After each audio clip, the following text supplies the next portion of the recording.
Well, hello there. It's Beards and Bangers, and today we are in South Lincolnshire. We're at Grimthorpe Castle, which you can possibly see in the distance behind me, because today is a massive car show, Festival of the Unexceptional. Welcome to Beards and Bangers. So I have brought Penny, the Streetwise, because I felt this was the most unexceptional, underrated car that I've got in my fleet. Penny, of course, is having some little improvements done to get some more power out of her L-Series engine, but more of that in the series that we've got going, just started on the channel. Parked up next to, now this car is something that means something to me, because my mother had a Volvo 340 DL automatic with the CVT rubber band transmission, and I'm parked up next to this rather immaculate and grey, stone grey variant. This one's a manual, but it's also the 340 DL. Now I've got a story about these cars, because this is the first car that I actually drove when I passed my test, because my MGB wasn't working, and yeah, I was able to shed one of the rubber bands that propels the car along, and yeah, my father called me all the names under the sun. So these cars mean something to me. I'm not going to go around every car. You know how I do car shows. I don't go around absolutely every car talking about them. You know, I'm not that knowledgeable, particularly when we've got a mix of cars here. But there are an absolute array of cars that people may call unexceptional. Some may call them exceptional. We'll have a very, very careful wander across here. So we have a massive variety of cars here. So we can see we've got a 2003 Fiesta parked up next to Julian's absolutely lovely Nautilus Blue Acclaim. More on this car another day, I think. Got lot 76's 190 Mercedes. This Fiat belongs to Matt from Furious Driving. So it's one that he's recently acquired, and it's very, very early. It's actually registered 3 months before, he was telling me this morning, 3 months before the official launch of the Punto. Steph from iDriver Classics, Proton, which was rescued I think last year, Mike from Classic Wheels Wales, Sierra Sapphire. And we'll home in on this, because this is a real basic spec Sierra Sapphire. It's pretty tidy, but yeah, absolutely for sale as well. Yeah, 1.8 Sierra Sapphire, G reg, what's that, 1990, 91.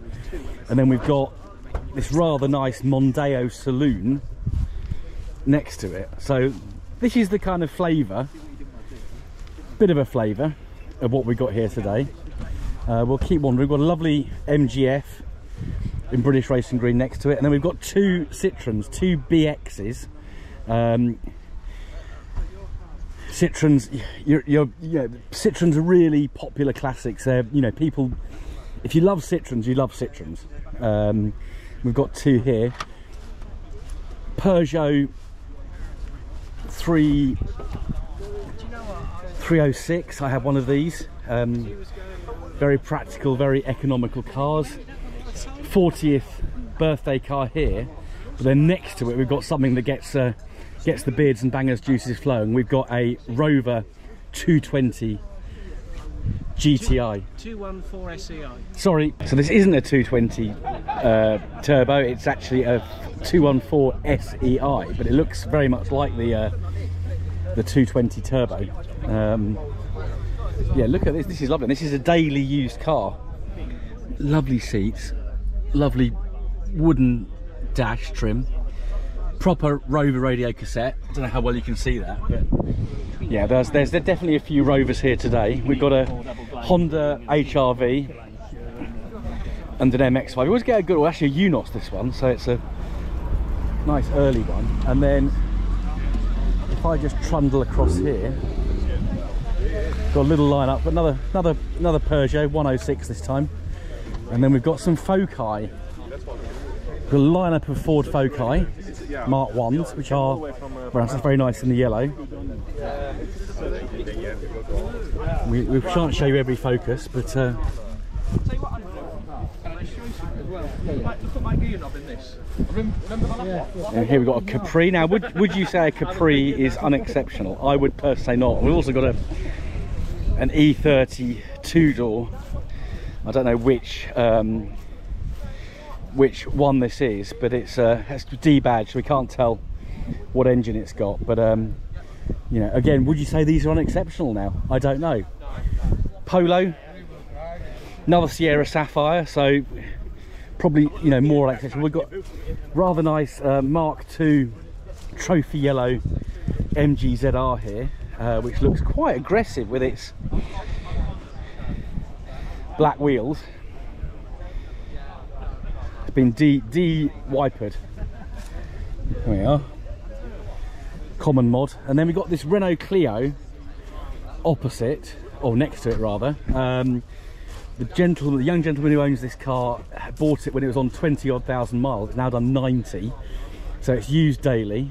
It's got this rather nice moustache on the front, but yeah, this is used daily. Goes on holidays, goes to work. You know, so it's great that these cars are used and loved so much. Another R8, Rover R8 next to it. This one's an L, so it's slightly later. Automatic, just noticed. It's a 216 GSI, so quite an upmarket one. We've got this Talbot camper van next to it, and then just round the corner we've got a Toyota Camry. There's a few, I think there's quite a few older Japanese cars here today, so we'll have a little look at those as well. Puma, we saw a few Pumas last week at the Ford show. Another Proton, which is great to see, and then an Astra. I do like this this style of Astra. I think this is the Mark III. I've probably got that wrong. Not a Vauxhall expert. And then an Opel Corsa next to it, wearing German plates. A Renault Twingo. So this is the Mark I Twingo, only available in left-hand drive. And these are quite special. I do quite like them. You don't see many of these Mark I Twingos on the road, especially in the UK. But look at that, isn't that lovely? With a very basic but well thought out interior. Another Capri. Again, I'm not certain whether these are unexceptional. Another Maestro.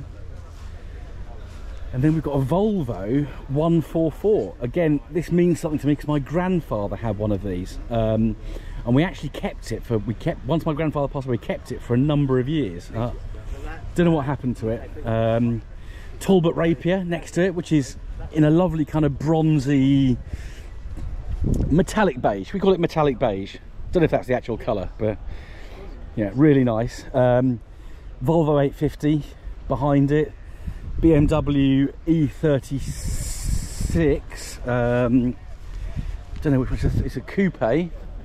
It's a 320i, and then a Triumph TR7 next to it. TR8 actually, because it's got the V8 engine, and it's got the lovely tartan interior that we come to love. And then a Volvo Estate. What better? What better? And this is a 940 2.3, so it's got the really good engine. Saab 900. I had a 9.3, so fairly similar. That's nicely Saabs. Of course, a Mark that is no longer available.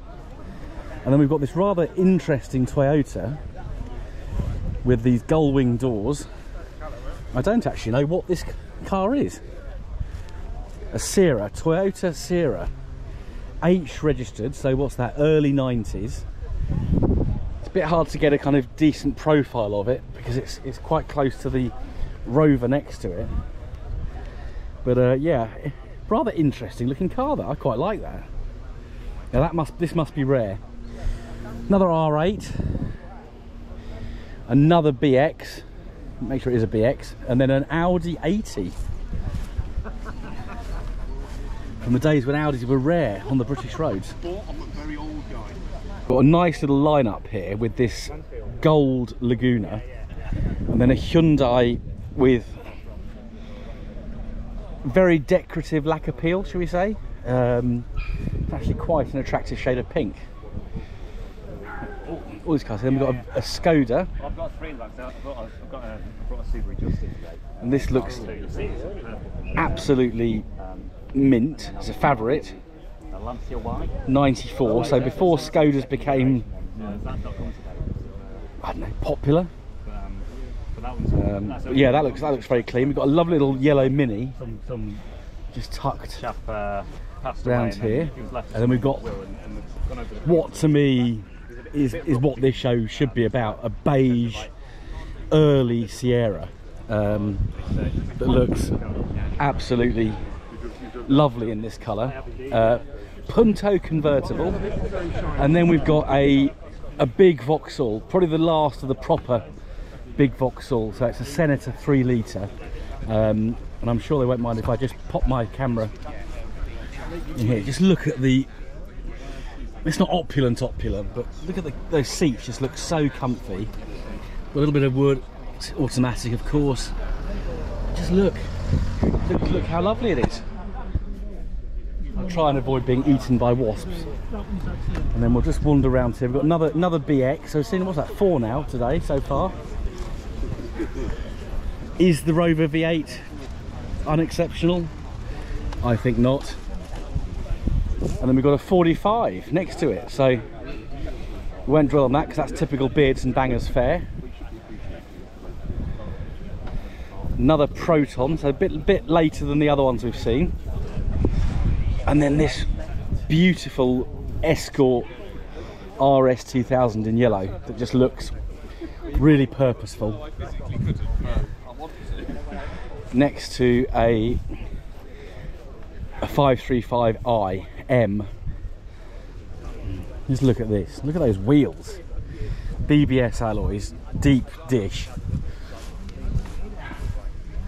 What an absolutely exceptional car. And then we've got this Honda, I forget which one this is. Civic Shuttle. Civic Shuttle, there we are. Honda Civic Shuttle. So this one's not quite as gleaming as the BMW next to it, but an interesting car nonetheless. Alpha's a rather nice colour there. K10 Micra with some mods, lowered, proper wing mirrors. They're actually on the wing. Nice Mitsubishi there. Focus, one of the last Focuses that will be. A nice Mercedes, and another Alpha Saloon. This is very nice. And we'll just have a little wander over here. No, so they initially said start doing that way, and then they were, oh, actually, no. A Fiat, this is a Seicento or Cinquecento. I think it's a Seicento. I know, I love these. Renault 5, so we used to share lifts with someone at school. And this was half of my commute into school was in one of these. And it was the dashboard that I liked. There we are, that's it. It's that dash, I loved it. And I actually had, when I was a young carpenter, I had a Renault Extra Van, which is basically a Renault 5 with a box on the back here. So same dash. So yeah, again, this car means something to me slightly. Of course, Minis mean something to everyone. And then I think I've seen this car before. This, I think it's avocado green, but I could be wrong. This rather nice SD1. I think this is a 2600. If it's the car I'm thinking it is. It is. Yeah, I'm pretty sure this is the one that I dwelt, whatever the word is, on at POL. And then we've got a Peugeot 106 van. So this is kind of interesting, getting some interesting little nuggets here, which is nice to see. And a Nissan Almera, I think this is. Next to a Civic Estate, and then a BMW E36 Compact and finally a gold Volvo 850. So this is the kind of variety we've got here. This isn't like the typical bids and bangers show that we go to, where we see a whole lineup of MG-ZRs or ZTs. We've got a different car. Everything's mixed up. There's nothing in kind of club order here. It's just everyone's in it together, and we get this wonderful variety that we've got and we see before us. So we've got some later arrivals here. I wouldn't say they're late, but they weren't early like me. But I've just seen Joseph in his 460, Volvo 460. One of these Japanese vans that are getting very popular on the roads here. That's yeah, that's quite nice. Very modern BMW coming in, followed by a Yaris. Oh, here we go. Here we go. That is lovely. Gold, what was it? It's a 216 GSI, so that'll have a Honda D series engine. And then quite the opposite behind it, a pretty new Defender, followed by a Hyundai something that's making no noise whatsoever. And a Merc. But there's some gold coming up behind. We've got a Volvo I'm going to say 740, but I might be wrong. It could be a 760. It's 740 GL. So that's either got a 2 litre or a 2.3 engine. And then this rather nice Audi two-door Audi 80cc, so the coupe version with the 84-door behind it. And then this rather nice Toyota MR2 with his lights erect and an Escort estate. God, look at that.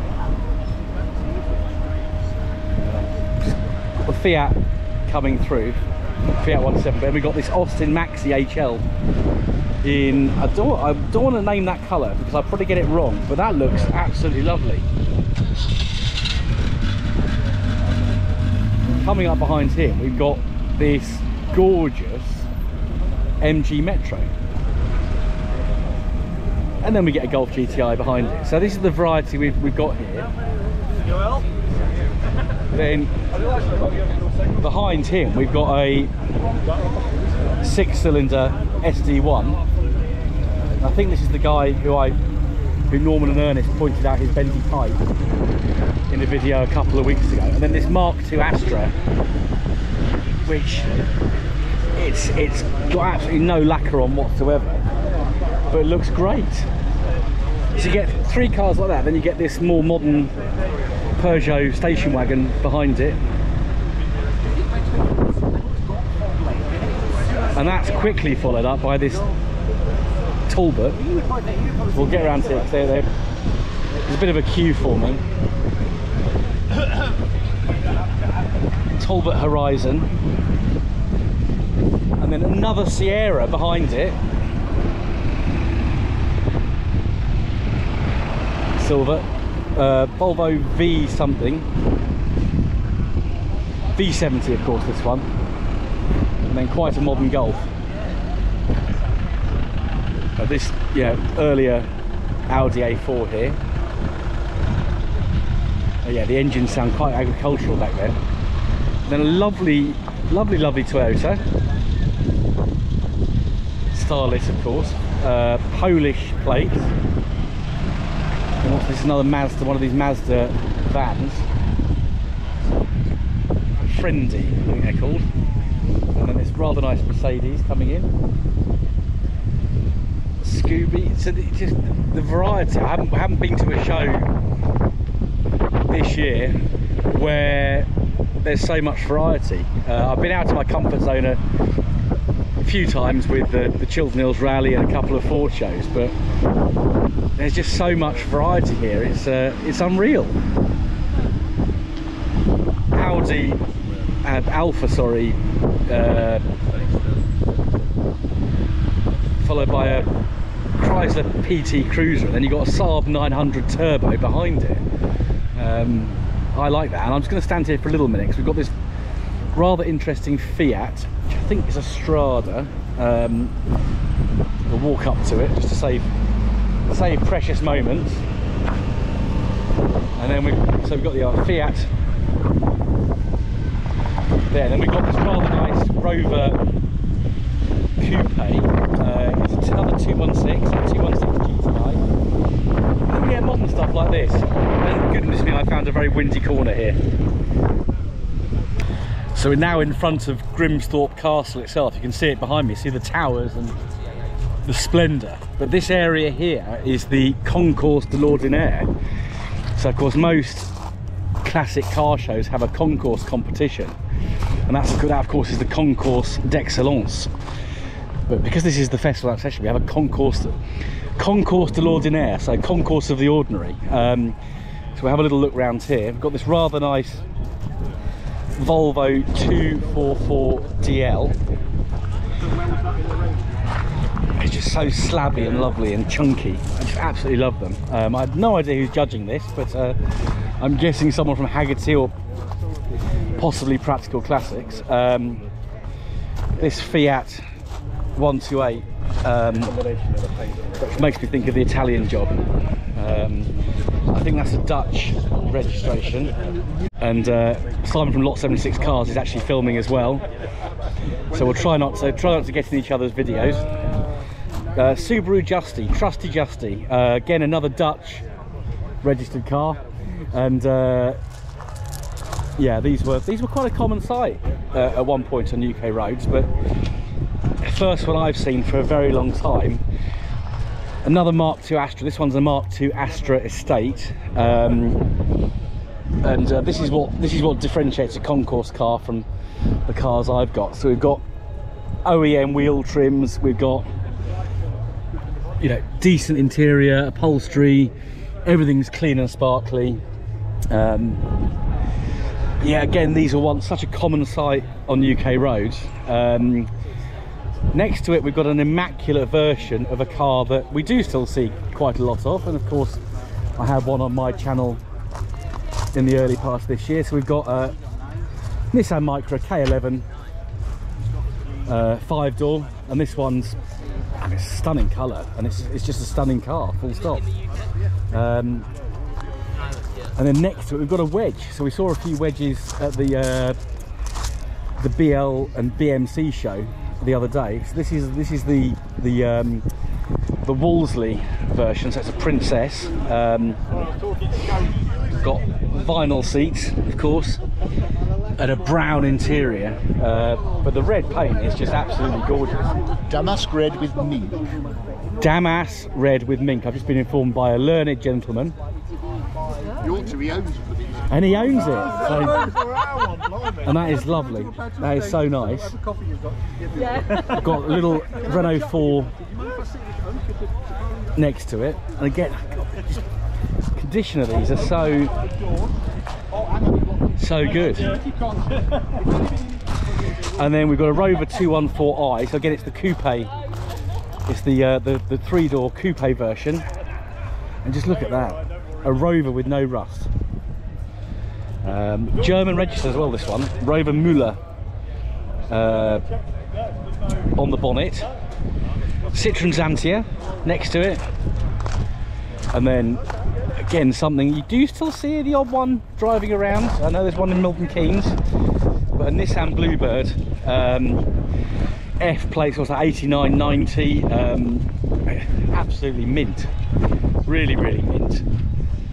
And then a car, I've got a car that many people of my age, so people born in the late 70s, early 80s, will know, of course, as, you know, good contender as your first car, but an immaculate Fiesta, absolutely beautiful. And then this Astra's getting some attention. There's a bit of a crowd building up around it because it's got a story in the window, but a Mark III Astra Estate. And then next to it, a little Peugeot 205, not a GTI, so just a fairly basic model, but just look at that, so simple, so lovely. And of course, a car that's related to our beloved MG Rover Group stuff is the Honda Accord. And this, of course, Hondas at this time wouldn't have been that common on UK roads. So this Accord is an automatic. It just looks absolutely lovely. Really. What a great looking car. And this Accord's got the Honda-Matic. The automatic transmission is called Honda-Matic. And of course, BL or Austin Rover used this transmission on the Triumph Acclaim, because of course the Triumph Acclaim, as we know, is a rebadged and BLified Honda Ballade. Another Punto next to it, so we've seen a few of those today, and this one is looking really gleaming in white. I don't want to get in the way of the photographer because she's professional and I'm an absolute amateur. We've got a very nice Corsa here, and this colour I think does particularly suit Corsas. But yeah, this is like kind of my this line up here is just so evocative for me, because these are the cars of my childhood and early adulthood. You know, including I mean, how many of these were on British roads? Ford Escort 1.3 popular, you know, real basic car. But this one's absolutely loved. And then, oh, Mark IV Cortina in white, and that's so immaculate. Look at it. Very nice doggy over there. So 2 litres. So this isn't one of the bigger engines. I suspect this one's got some naughty bits going on under the bonnet, because it's got a Weber carburettor sticker on the back window, and that's definitely a stainless steel pipe. So I think that's, when that fires up, it sounds pretty nice, I would think. Quick look at the dash. There we are. It's so simple but so pretty. And a Mark III Cavalier, and I have one of these. Mine certainly does not look like this. This is yeah, this is quite a spectacular car. Another K11 Micra, and they've painted the rocker cover red, which I think looks really good on these.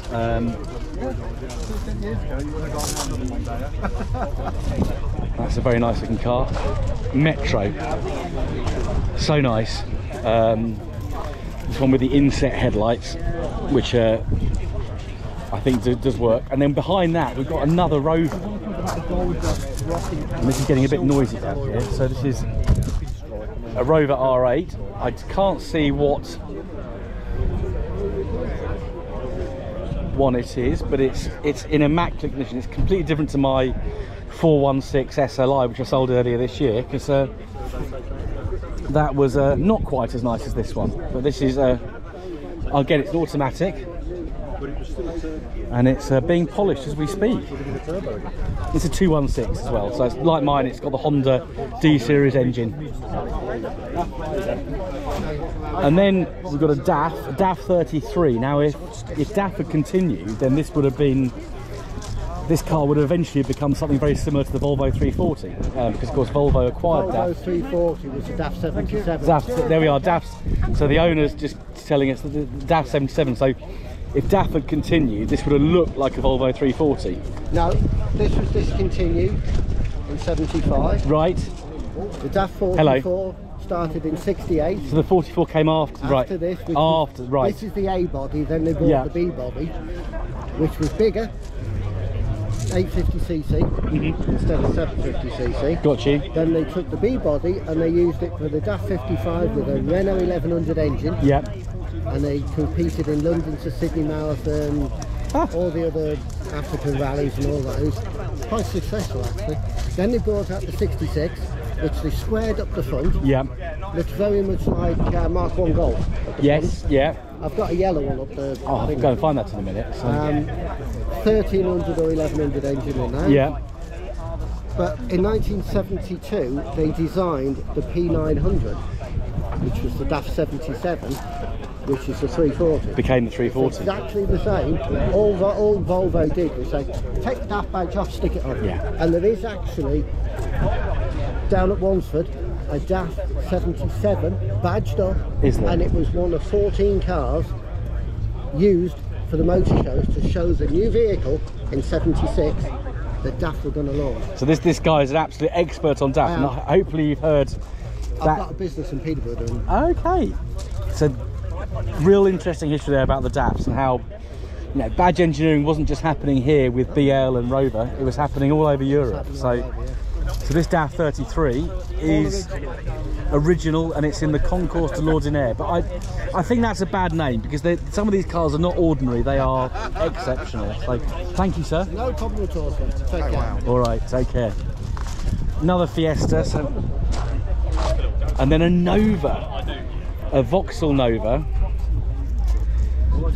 This one, I remember Novas when I was a kid, and none of them looked like this. They were all a bit tatty. Yeah, and I've seen a few this year. And yeah, this one looks nice. And then we've got a Yugo Sana next to it. Now, I've not seen a Yugo on UK roads for a very long time, and I know they do exist. Just look at that tidal engine, made in Yugoslavia. Just look at the conditions. Yugo Zastava, amazing. Volkswagen Polo car that I particularly love, because it again was one of my early cars, and this is a fastback one. And if you remember my review that I made during Christmas, I took out a Polo Mark II. But I think this one's a Mark II-C. F, that's the one. F for facelift, and it's got you can tell it's different because it's got the rectangular lights rather than the circular headlights. But yeah, this is the sort of coupe style, and this one is lovely. I do like a Volkswagen Polo. And we've got another Skoda 120, 1988. So of course this was made before the fall of the Berlin Wall. So it's made in Czechoslovakia, as it was then, before the end of communism. So this is for me what a real Skoda is before VW got their hands on it. And of course we're looking for an engine, but of course it's not there because it's in the back on these. And the gentleman who owns it is, look how he's loving this car. I need to take a leaf out of his book, but here's our little two-stroke engine in the back here. Smells lovely. Yeah, and I remember seeing these on the roads when I was at school. So it's a very evocative show. Another Mark IV Cortina. This one's a little bit more recent. X, so what's that? Early 80s.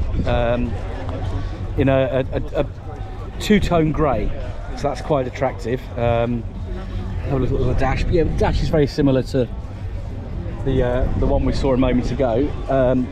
Just a couple of cars, one car, sorry, has come in, so we'll go and have a look at that in a sec. We've also got 6 cars in the middle here. We've got a Daihatsu Applause, a Mitsubishi Galant, and I think some of these had the four-wheel drive, had also four-wheel steering, so it's one of the first cars to have four-wheel steering, not this particular one.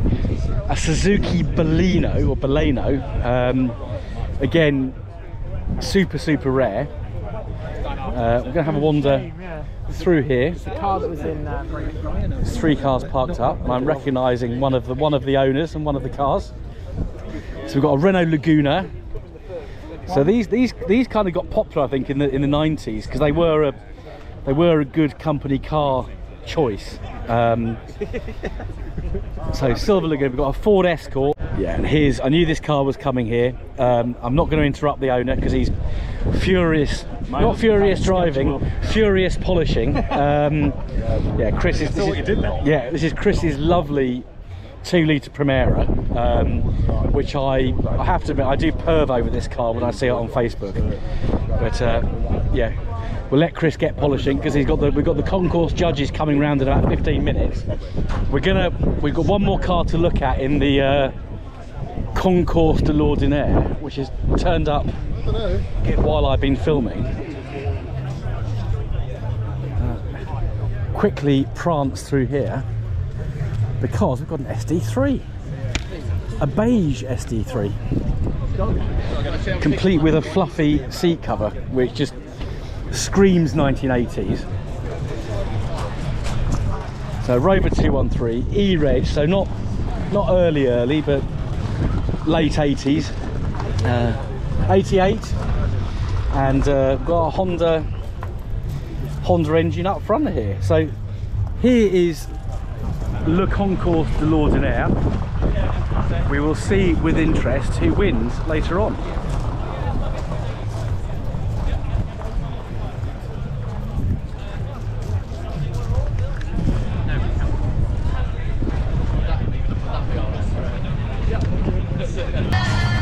So I think it's about to start raining, so I'm just having a little wander back to my car to get the wet weather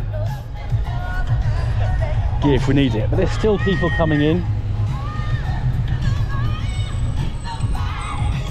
Absolutely mixed cars. There's a Rover 75 behind me, so I'm going to spin round in a moment and grab that.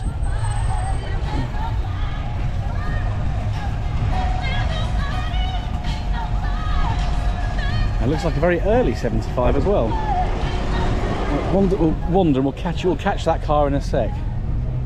So this TR's coming in with its, it's only got a bit warm in the queue.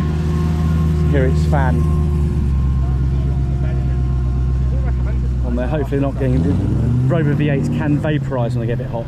Here's this 75, so Cowley built. And that looks nice. I'll try and find that later on because that looks très intéressant. So we are about halfway through the event and there's so much here, I've decided to break this into 2 parts. So thank you for watching part 1. If you haven't already done so, please subscribe, like, share, blah blah blah, you know what to do.